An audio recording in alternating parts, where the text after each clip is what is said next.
Gatii Arabiyaa Majalisii akkasuma gosa gosaan argattu viidiyoonis suuraanis waa hedduu mul'isuuf yaaleera. Gatii isaa isinitti hima haga dhumaatti yoo daawwattani. Soofaanis Arabiyaa Majalisiin algaan akkasuma meeshaalee adda addaa waa hedduu of keessatti qabata. Viidiyoon kun haga dhumaa yoo ilaaltan isin jechuu barbaada. Assalaamu alaikum warahmatullahi wabarakatuh. Aan misoo Orootubiidha. Viidiyoo kana haga dhumaatti daawwachuun laayik sheer gochuu hin dagatinaa. Yaada qabdan koomentii nu godha.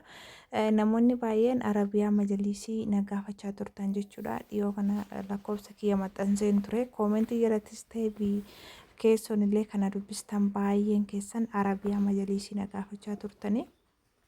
Arabiyaa Majalisii kana gatii isaa wajjin isinii gaafadheen jira. Akkasuma diizaayinii barbaadan filachuu kan dandeessanii suuraa isaa hedduu viidiyoo kana keessatti maxxanseen jira. Haga dhumaatti ilaaltanii kan isinii ta'u marxachuun keessoon na dubbisuu dandeessu gaa meeshaalee saanii shoorbaa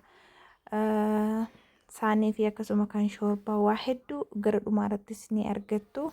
Shamaara kafuunee isiniin jenna jalqaba haga dhumaatti daawwadhaa isiniin jechuu barbaada. Arabiyaa Majalisiin kun kaaree 11 jechuudha. Meetira 11 dheerina isaa akkuma argitan baay'ee tokko guddaadha jechuudha. Mana guddaa ta'ee fi baay'ee tokko bareedaadha. Akkasuma diizaayinii barbaadaniin kan ajajachuu dandeessani. Fakkeenyaaf kun kaaree 11 hojjetame jechuudha.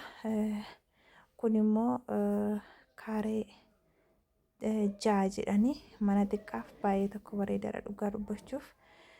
Inni kun kaaree 11 isiniin jedheen ture. Asitti mastaatiitu galaa jechuudha. Bakkoota kanatti mastaatii isiniif galchani. Gatiin isaa immoo baay'ee tokko bareedaadha. Akka qodaa isaati miti. Baay'ee tokko qaqqabee ilaaleera wallahi baay'ee tokko jajjabaata. Anis Majalisii hin qabu akkasumaan ajajachuu yookiin bitachuu waan barbaaduuf akkasuma namoonni baay'ee waan na gaafataniif ajaja keessan guutee dhaqee jira gaa. Namoonni biyya namaa gaafateessanii waa qaaleera jedhu kan ammanaan hin argadha laata meeqaan argama laata jedhanii qalbii keessa nama deddeema. Saniif immoo viidiyoon kun furmaata isinii ta'a. Ana ajajattanii aan isinii bituu ta'us nama biraa bichisiifachuullee akka feetanis isinii ta'u. Garuu waan tokko gatii isaa baruu fi akkasumaan wallaalanii cinqamuun tokko miti isiniin jechuu barbaada.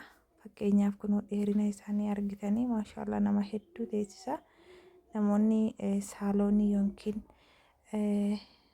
bakka taa'ichaa bakka bal'aa qabdan isaan maal jechuu dandeessu. Kun immoo meetira 6 jedhani. Meetira 6 kun nama 7 wayii waan teessisu natti fakkaata akka tilmaama kiyyaatti yeroo ilaalu. Kunis diizaayinii barbaadaniin ajajachuu dandeessu. Diizaayinii adda addaan jira.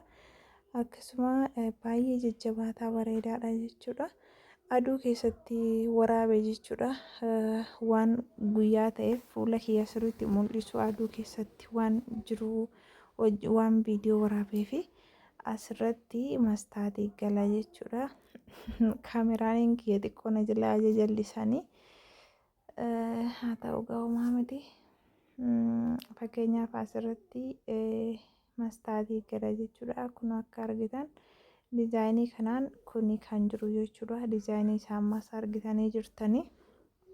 Inni dheeraan ammaa jechuudha. Inni jalqaba irratti isinitti agarsiisaa tureessi. Kaaree meetiriin takka 9,000 jedhan jechuudha. Meetiriin takka 9,000 jedhani. Arafaa jala immoo jaarsi kiyya bituuf ture 12,000 malee jedhaniinaan dhiise jechuudha. Xiqqoo ishee yoo gadi bu'ee hin beeku jedhee dhiise. Amma akka yeroo sirraa qannasee jira jechuudha. Inni adiin ammaas inni immoo baala fakkaattiif adiin amma hundi isaatu meetiriin takka 9,000 jedhanii. Diizaayinii kana kanaan qabu isiniin jechuu barbaada.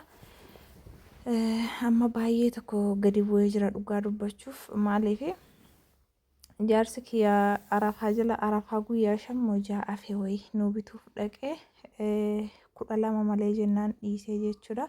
Isa duratti immoo jechuudha gizee tokko bitachuuf kaatanii yoo bitachuu baattan achumaan waa isin jalaa hafa yeroo baay'ee.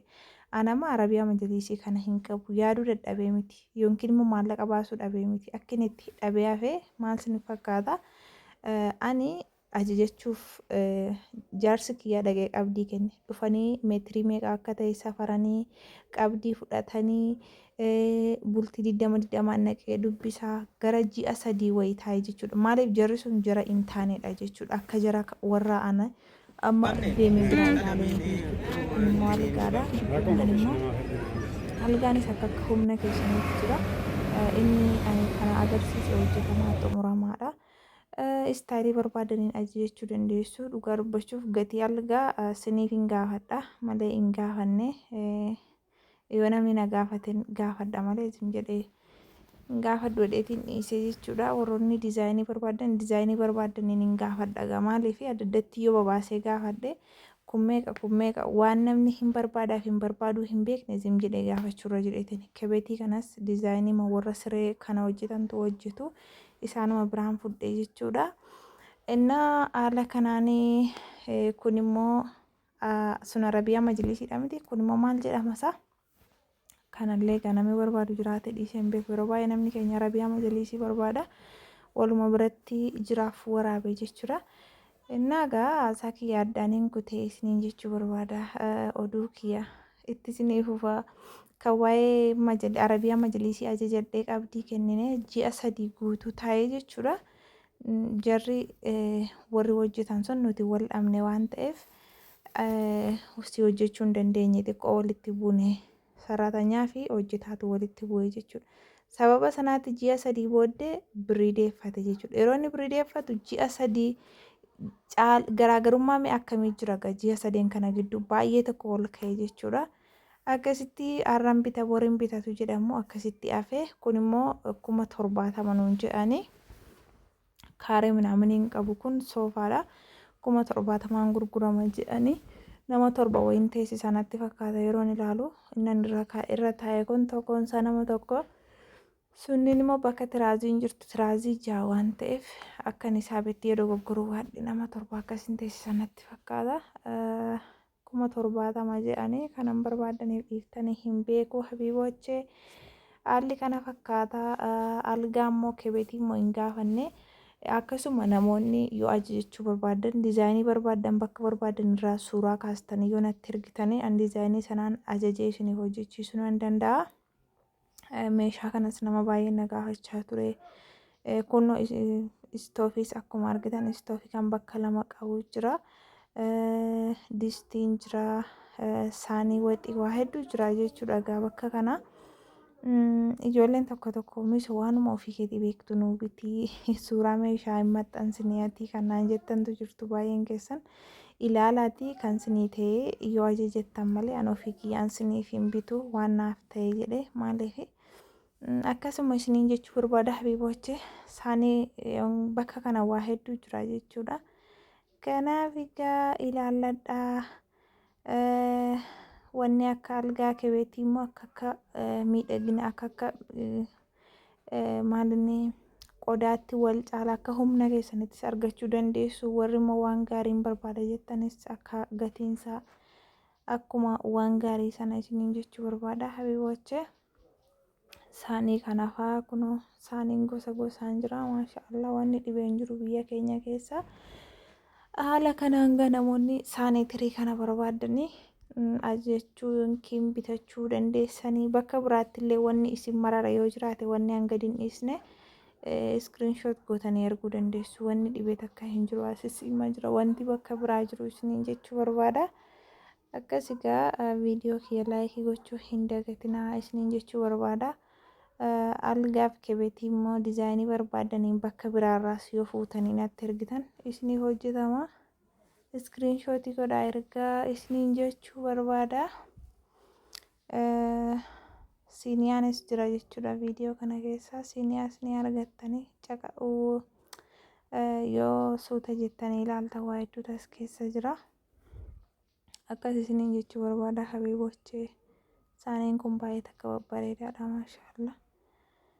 Distiis namoonni distii gurguddaa barbaadan dhingedda waraabeen ture inni kun immoo diizaayinii addaatiinis distiin ni jira viidiyoo kana keessa isiniin jedha. Haala kanaan kunoo saaniin soorbaatti dhuganillee gosa gosaan jirti. Maashaallah saaniin gosa gosaan jira. Eeleen istoofillee jira jechuudha viidiyoo kana keessa maashaallah. Akkas egaa lakkoofsa kiyya asirratti maxxansa. Yoo waa ajajachuuf qophii taatan bichaa na dubbisaa ofumaa.